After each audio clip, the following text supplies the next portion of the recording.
Hello, friends, and welcome to episode 2 of the Surf Quest vodcast. Today we're stepping into my time machine and visiting with Mr. Gerry Lopez at the 2019 Big Wave Challenge at Mt.Bachelor.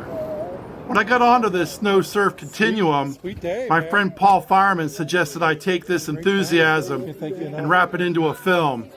Gerry was kind enough to invite me out to surf the Bend, Oregon River Wave and attend his event. This interview occurred between my two heats in the competition. Beautiful day out here at the Big Wave Challenge. Thanks for your time. How's it going today? It's going good. We're in the last half of everything, and that's always a good feeling, because that means we did everything right and everybody's having a good time. Nice.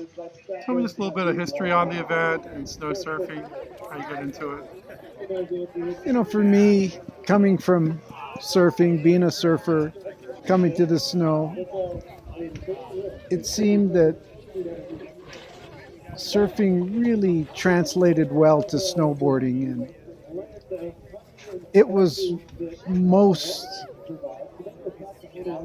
like snowboarding is, than any other sport, than skateboarding or windsurfing or any of the other sports that kind of grew out of surfing.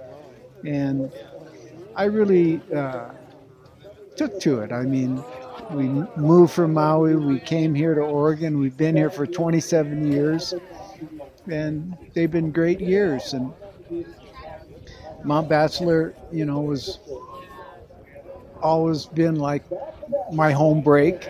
And, this whole Big Wave Challenge event came about because riding on the mountain, the wind would blow the snow into these wave-like features, and generally they were always more or less in the same locations, and I named all of them after surf spots.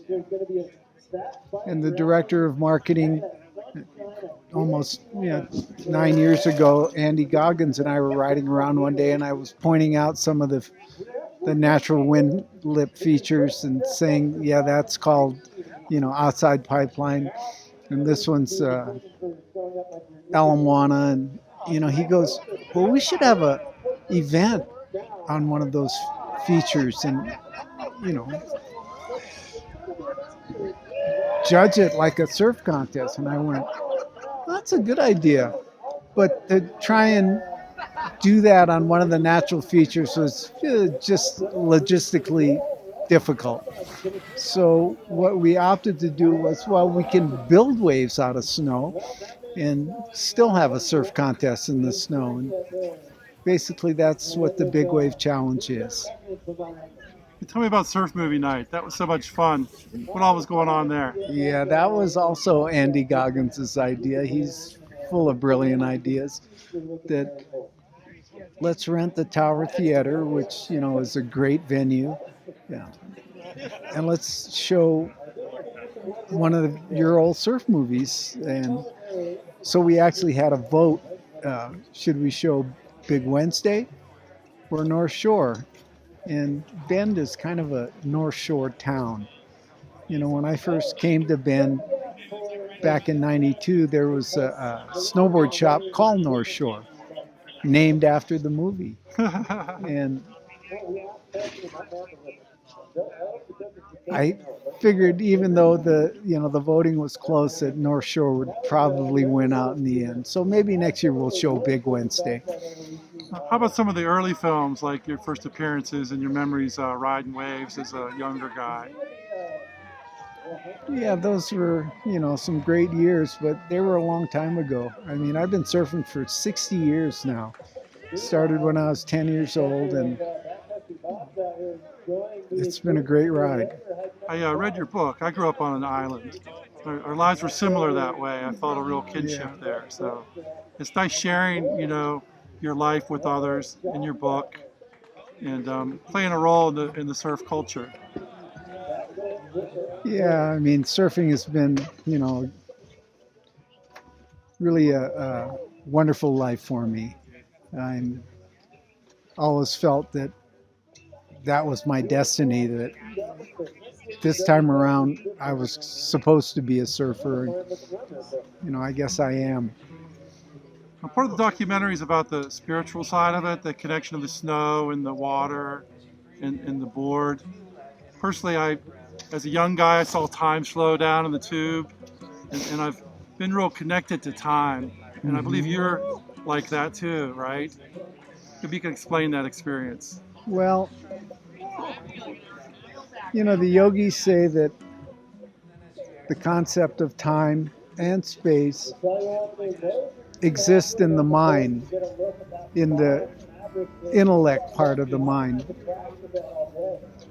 And the idea of yoga is to try and still that part of the mind, because generally for most people it's very restless and they have little or no control over that part of their mind. And when you still the intellect, you begin to access your what they call your higher mind, which is your intuitive mind. Now in surfing, it comes very easily because you have to still that intellectual part of your mind in order to ride a wave. If you're thinking about something else, usually you're going to wipe out. And so for a lot of surfers, when they get in the tube, and I know I've had many experiences, time would slow down. And I believe that the reason that happens is because you're starting to enter your intuitive mind, your higher mind, and the intellect part of your mind, which is, basically your lower mind, has become very still and ceased to function. And this is the reason that time slows down in the tube, because your focus is so intense in those moments that you're starting to use your intuitive mind, your higher mind. Thanks, and appreciate it. Anything about river surfing you could tell me? Yeah. One of the things, moving here to Central Oregon was that pretty far from the ocean. And, we went through a couple of ski boats to kind of try and bring back the surfing experience, towing behind the boats. And then wake surfing came along, and we did that for a while.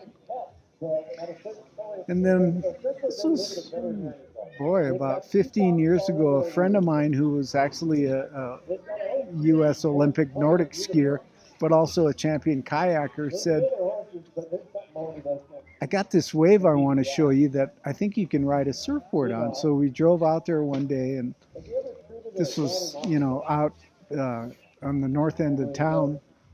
And we drove, through this subdivision, and then we drove down this dirt road, and then he stopped and he turned off the motor, and I could hear water rushing, and it's just in the middle of a juniper forest. And we walked up this little bank, and there was this canal there, and in the middle of the canal was this perfect little peak.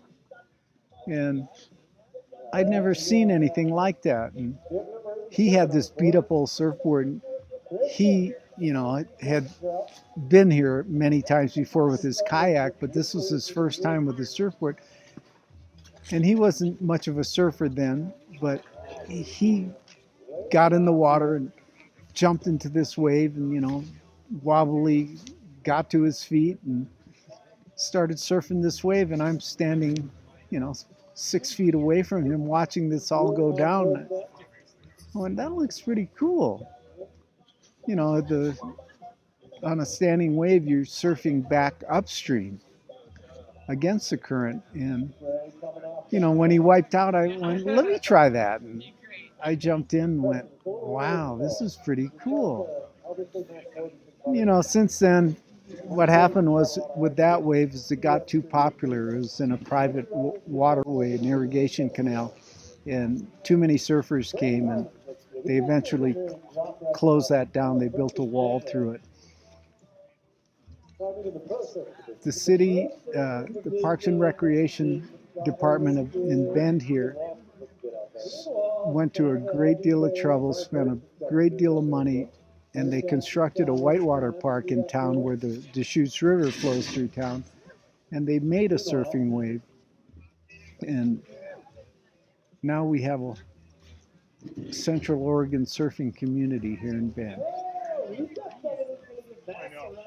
Yeah, beautiful. Thank you. Anything you want to add? No? You to come surf Lake Erie with me sometime? Yeah, the waves you showed me look pretty good. Yeah, we'd like to have you out there sometime. Appreciate it.